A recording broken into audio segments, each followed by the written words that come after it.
You're welcome to Festrut Real Estate Playbook by Festus Owayemi, Chairman, CEO of Festrut Group of Companies.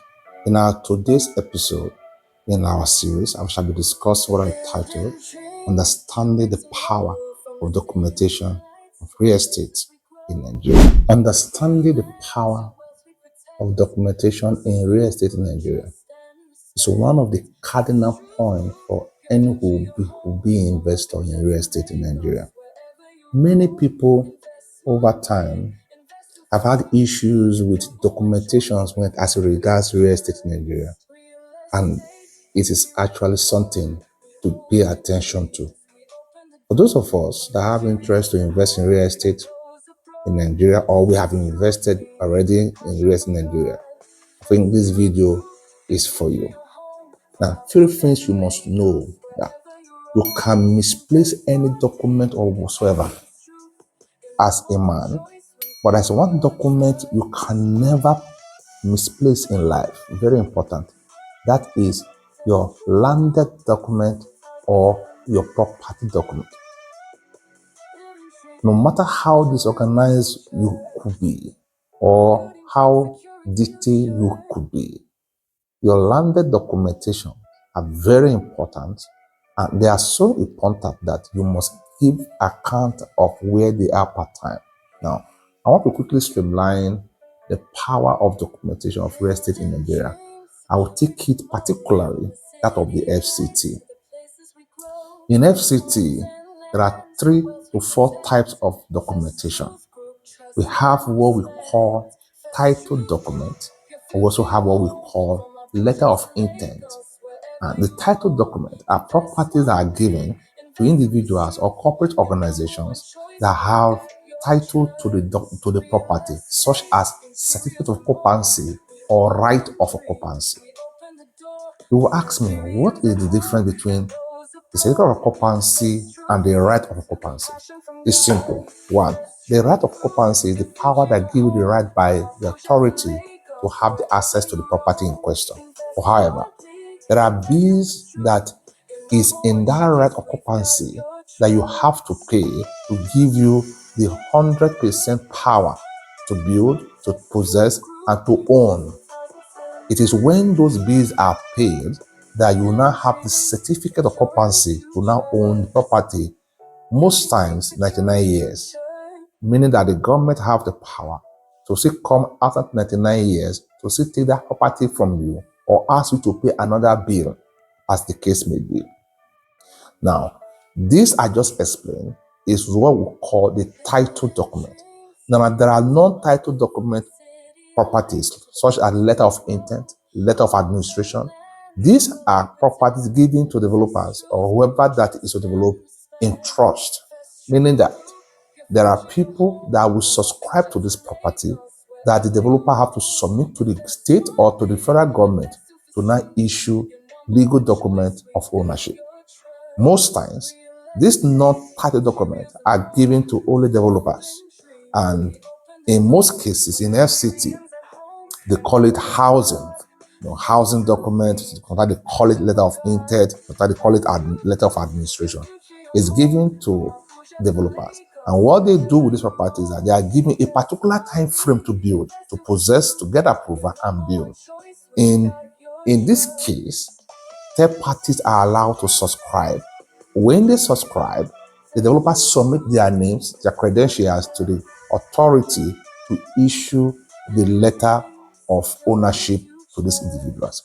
But understanding this part does not vary the fact that in acquiring landed property in FCT, there are receipts that you need to keep very important. One of those receipts is the receipt of title document payment, receipt of registration of land file, receipt that you have to be given by ages for proof of what we call land ground rent, receipt for proof of what we call for CFO payment. Now, all these receipts are important. When do you need them? Most times when you want to transfer this property to a third party. Now, many people have not been able to perfect transfer of property to a third party, meaning that if you want to sell. Now, if you want to sell property to a third party, it is also important and expedient that these documentations are provided, especially when the third party is to incident registration of the paper that you give to him at the necessary authority. In FCT is called AGIS, Abuja Geographic Information System. Now, when you go to AGIS, there are some documentation that will be needed from you when you are bought from another party or from the first party. And those documentation include but not limited to all receipt of payment, deed of assignment, power of attorney. Now, you need this documentation to now pay the next bill, what they call registration of title documentation. Of course, you have to register your deed or your power of attorney for you to be able to carry out transaction on such property. However, in all of this documentation, it is important that all the receipts and all the documentation must be properly kept in a safe place for proper documentation. Now, let me now further go ahead. There are some properties that they won't give you CFO in FCT. I'll explain that to you. There are some properties where you won't be given a title document as it is, but the only documentation you will have is going to call deed of assignment or deed of subdivision or power of attorney, as the case may be. However, provided that property that they are giving you deed has a document, an underlying document called either letter of administration or arrow of or CFO.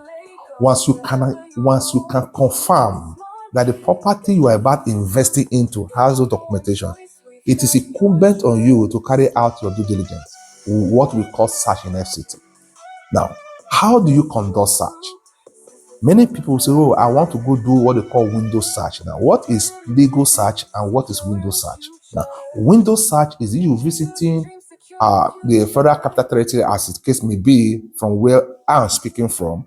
You take your title document to meet anybody in that agency to ask questions about document. Yes, they can go to the system, they can tell you, okay, this property belongs to Comlin Ebenezer. Okay, he's the owner of the property, yes, but they will not be able to give you access to you if the paper you brought is original. They will not be able to also give you a paper showing that you have come to conduct search. They cannot give you a cover letter, explaining the details on the property. Now, on the other hand, legal search, it means that you pay a particular amount to the agency. It will be receipted for. Then you now submit the original document of that property will be cited. Why do they cite it most times? Is for them to cross-check that what you have brought for citing is indeed original, is not clone. Now, this is now the legal search. However, after this search, you'll be given what they call explanatory detail on the property.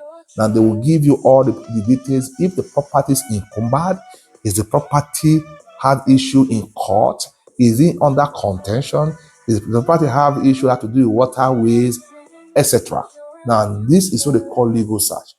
Many a times in FCT that I operate from, there are people that will go and conduct legal search and still have problem in the property, because the legal search will not tell you if the supposedly seller of the property has sold to a previous party that have not come to carry out what they call registration of the title document. That is why it is very important, expedient, that when you buy a property in any state in Nigeria, you should try as much as possible immediately after the purchase of that property to visit the authority to register that property. It is at the point of registration you can actually tell if the property has been sold to other party or not. Now, in any case, even if the property is registered in your name as against you buying it from the first party, you should also carry out what I call thorough registration, overhauling registration, documentation of registration, and also publication of registration. Why do you do all of these things? Should the property have been sold to a party before you bought it and the party have not gone to register it, when you carry out this publication on national dailies, both national or the state where you operate from, when you make publication, you have actually removed the encumbrances that will come from the supposedly buyer, from the seller. Most sellers, for whatever reason, sell properties to more than one person. And because they only have understood Nigerians to be very careless, Nigerians not to pay attention to details, because most Nigerians buy properties. Some Nigerians that have bought properties now for over 20 years, they have not gone to register it. Many of us now watching me on this channel, if you go and do due diligence, you will have up to 10 properties. I can bet you that you have not registered a property in the necessary authority. Now, you can claim ownership of that property because you think you have the original. But whoever that will go first to register ownership of that property in authority become the owner. It will not become a case of interest.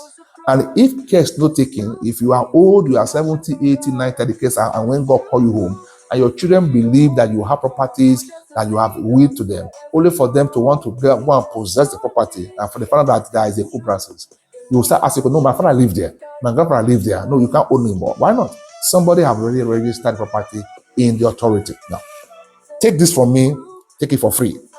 If you have bought any property, if you are watching me from diaspora, watching me from any part of Nigeria, and you have not done your due diligence to register your property, now take the bull by the horn, engage a legal personality or engage a very good developer that understands the intrigues of registration of property to go and get your property registered in the authority where it is incidented and where it is being sold.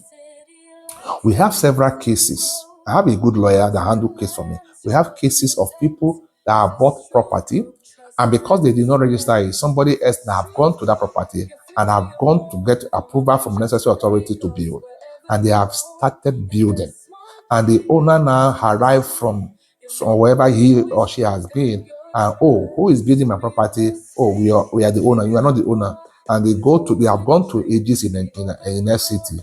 They realize that the person that is actually building have gone to register a deed of assignment from the supposed wherever they are sold now to him, and it's not a case of interest. The property will be in Cuba. Most of these cases, the issue will be in court for years. You don't have to start fighting a case in the Nigeria court that will take up to 45, 50 years. There's no need for it. Carry out your due diligence. Ensure your documentations are properly done. Avoid legal matters. Avoid issues that touches. Ensure that when you buy a property, you register them in the appropriate authority. For states like Port Harcourt, Lagos, and other states, we have what they call the government consent. Most of these states, they don't give CFO, they don't give ROF, they give what they call the governor's consent. Yeah, the governor's consent in other Nigerian law is also a statutory document that authenticates ownership of a property. If you have bought the property in any of these states, for example, and the documentation that you have is title document called government consent, what you need to do is to get the deed of transfer, deed of lease, or deed of assignment from the person that have sold to you and go to the registry of the state to incident it and register it. With this, your properties are properly preserved, protected from third-party fraud. In all of this, let me bring in now in conclusion. When you buy property from any developer in Nigeria, whether in Abuja, whether in Port Harcourt, there are three documentation you must always ask from the developer. Number one is receipt of the land in question that you want to build. You ask a question: what is the business with receipt of the land you want to build in and the statutory documentation? Hear me. In most cases, when there is issue that have to do with fraud, fraudulent, people cloning certificate of occupancy, people cloning what they call ROFO, people cloning government consent, they cannot clone receipt. You know why? The receipt will give the receipt number. The people have access to CFO because when people want to sell property, the CFO is always in the market. So they can get the number of the CFO, they can easily clone the CFO, but they cannot clone the receipt.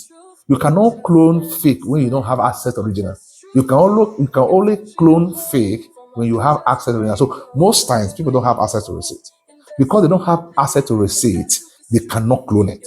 So one of the ways, among many other ways, to confirm the authenticity of a property is to ask for the receipt of payment from the authority. receipt of payment of CFO, receipt of payment of RFO, receipt of registration. Once you can ascertain this receipt, then you have the clearance to have hope that the property is genuine.